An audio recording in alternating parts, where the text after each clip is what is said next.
Các bạn thân mến, bữa sáng thường là bữa ăn rất quan trọng, nó bổ sung năng lượng cho cả một ngày làm việc của chúng ta. Tuy nhiên, vào bữa sáng thì chúng ta lại thường không có thời gian để chuẩn bị những cái món ăn mà nó đầy đủ dinh dưỡng. Đối với gia đình mình thì món mì xào cùng với thịt bò rau cải là một trong những món ăn được các thành viên yêu thích. Và hôm nay mình sẽ hướng dẫn cho các bạn cách làm món mì xào thịt bò rau cải nha các bạn. Đây mình có chuẩn bị 150g thịt bò. Bây giờ mình sẽ ướp cái phần thịt bò này cùng với một chút gia vị nha các bạn. Mình sẽ ướp thịt bò với một chút xíu dầu hào ạ, ít thôi nha các bạn, khoảng 1 thìa cà phê dầu hào ạ, 1/2 thìa cà phê hạt nêm ạ, chút tiêu. Chúng ta trộn đều lên và ướp thịt bò ở đấy trong khoảng tầm 5 đến 7 phút cho nó thấm gia vị ạ.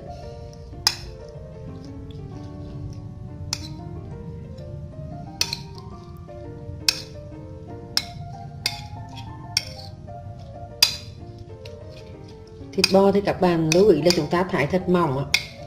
Mình có thể sử dụng phần bò thắn để cho cái món thịt bò xào của mình được mềm ạ.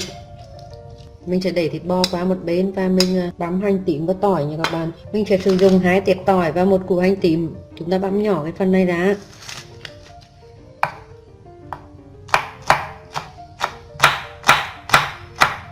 Cái phần tỏi và hành tím này mình sẽ sử dụng để xào thịt bò và rau cải nha các bạn.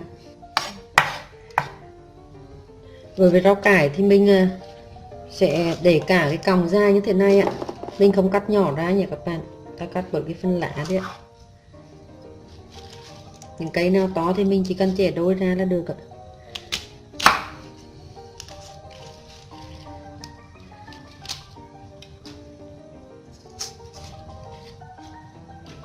Thời gian buổi sáng thường cập rập, cho nên là mình sẽ chuẩn bị các cái loại rau này từ tối hôm trước nha các bạn.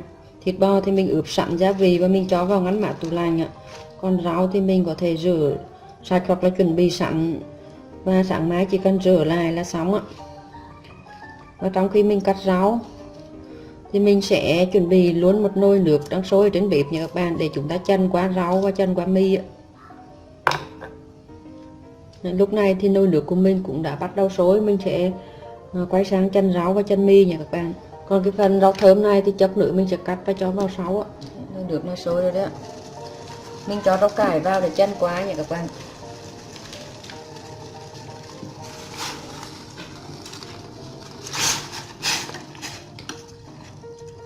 Mình cho vào đấy vài hạt muối ạ, một chút xíu muối để cho rau giữ được màu xanh ạ.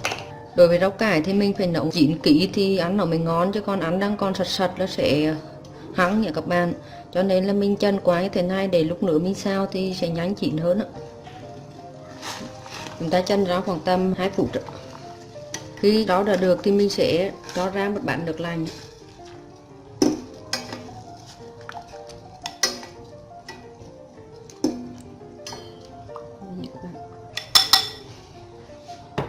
Tiếp theo thì sẽ cho mì vào nha các bạn.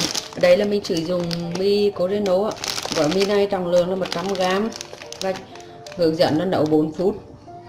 Thông thường nếu như sử dụng mì Bá Miên hoặc là mì Hảo Hảo thì mình sẽ không nấu trực tiếp trên bếp như thế này, mà mình chỉ cần đun nước sôi và pha ra thì mì cũng đã chín nha các bạn.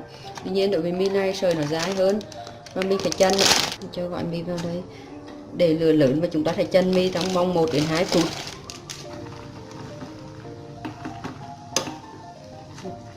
Mình tắt bếp và cho mì ra nha các bạn.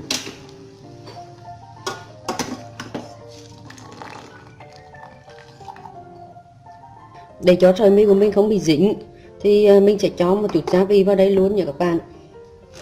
Mình cho vào 1 thìa cà phê tương ạ, 1 thìa tương ca, 1 thìa cà phê dầu ăn ạ. Chúng ta trộn chút gia vị như thế này, chốc nữa khi xào mình sẽ không cần phải cho gia vị, mà cũng sẽ giúp cho cái sợi mì của chúng ta không bị dính lại nha các bạn. Sau nhiều lần xào thì mình thấy là mì xào cho nước tương vào thì rất ngon nha các bạn. Mình sẽ để mì ở đấy ạ, và quay sang chúng ta xào thịt bò và xào rau nha các bạn. Cho vào chảo khoảng 1 thìa nhỏ dầu ăn ạ. Hành tím và tỏi vào nha các bạn.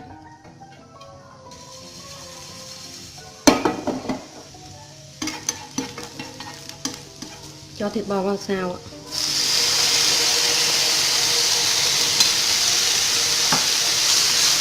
Chúng ta phải xào thịt bò đến lửa lớn thì thịt bò mới nhanh chín, giữ được độ ngọt và không bị ra nước nha các bạn.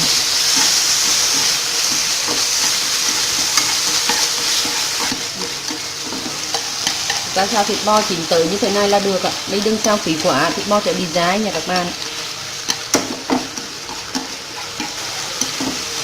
Bây giờ thì mình sẽ cho thịt bò ra bát đã. Chúng ta sử dụng luôn chiếc chảo này để xào rau á. Mình cũng sử dụng một chút xíu dầu ăn để phi hành á. Cho rau cải vào nha các bạn.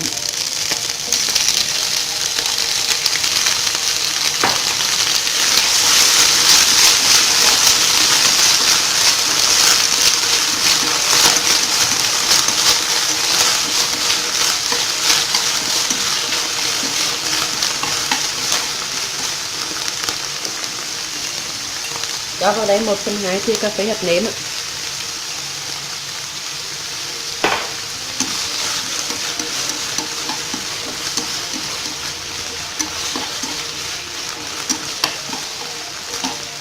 Chúng ta chỉ cần xào rau cải vài phút là chín rồi nha các bạn. Mình xào để cho rau cải này thấm gia vị thôi, chứ lúc nãy mình đã chân rau chín rồi đó.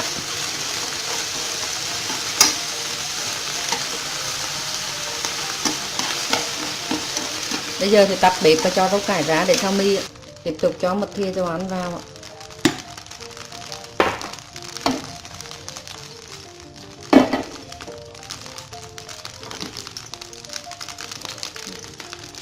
Bây giờ thì mình cho mì vào xào nha các bạn.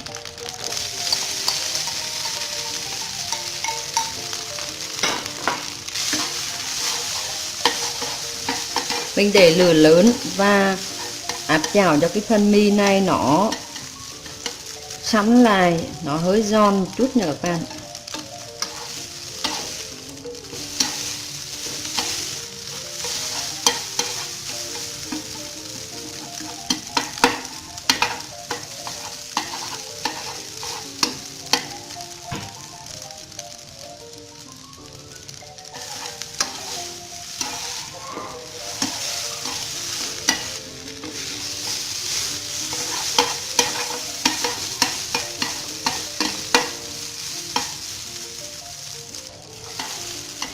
Đây các bạn, sợi mì của mình là bắt đầu xém xém đấy các bạn.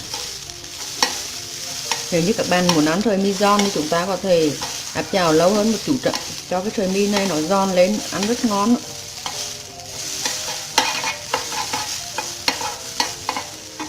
Đây là một cái món ăn sáng rất đơn giản, rất dễ làm, lại không mất thời gian nhưng lại đầy đủ dinh dưỡng nha các bạn. Chúng ta chỉ cần mất khoảng 15 phút để làm món ăn này thôi ạ. Như vậy là phần mì của mình đã xào xong. Bây giờ thì mình có thể cắt thêm một ít hành vào đấy cho nó thơm ạ. Mình cắt vài lá hành và mùi vào đấy cho thơm nha các bạn.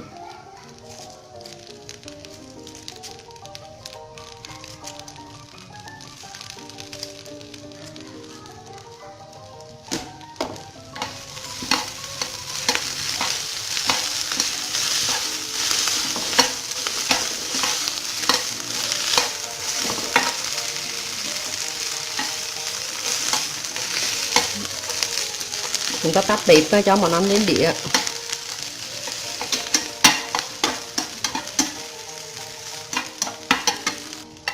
Mình sẽ cho mì xuống dưới, sau đó cho rau cải và thịt bò lên trên nha các bạn.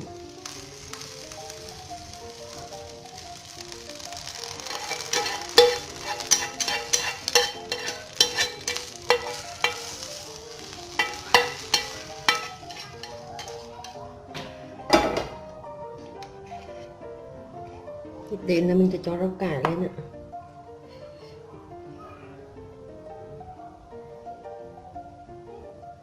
Bây giờ thì đến thịt bò. Hấp dẫn quá luôn các bạn. Nếu mà chúng ta muốn ăn thêm ớt cay thì chúng ta có thể thải vào đây một ít lát ớt.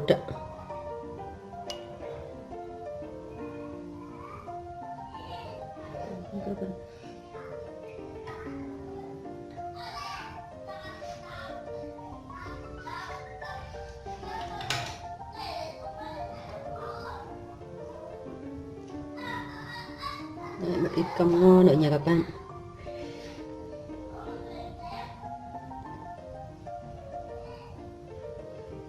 Như vậy là mình vừa hướng dẫn xong cho các bạn cách làm món mì xào thịt bò rau cải đó nhé các bạn.